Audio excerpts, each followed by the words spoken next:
Do you remember your bar or bat mitzvah? Who gave you your tallit for the first time? How did it make you feel when you wore it?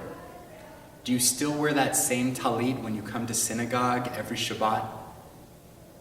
What is the purpose of a tallit? It reminds us of commandments.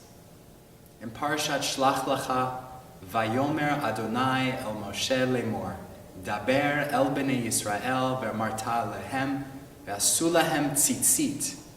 We are to make tzitzit on the fringes and the corners of our clothing. But what is tzitzit? The medieval commentator Rashi teaches us that tzitzit is to peep, to look at. We look at this thread which reminds us of all 613 mitzvot. But by wearing it, are we observing all the laws? Are we committed to a life of Judaism that we want to be? It's an act that causes us to be reminded of the mitzvot.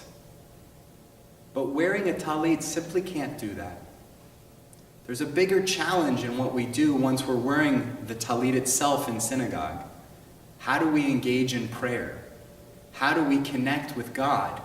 And more importantly, how do we find a connection and a relationship with the community that surrounds us in the synagogue and in the sanctuary? A tallit made up of tzitzit is only to help us see the next steps forward. But we have to go within ourselves to find the deeper connection we have with our own understanding of Judaism.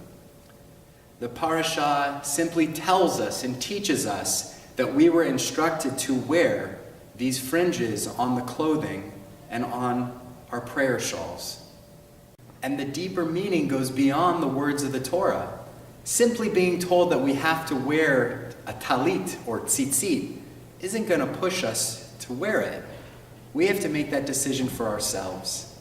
And whether we come to synagogue and we choose from this wall all these talitot we have to offer, or you still wear the one you received at your bar or bat mitzvah, when you put it on and when you recite the prayers of the tzitzit, be reminded of your love of Judaism and your love of the commandments. I hope that each of us this Shabbat comes into the synagogue, puts on a tallit, and thinks deeply about our personal connection to Judaism, to God, and to our community. Shabbat Shalom.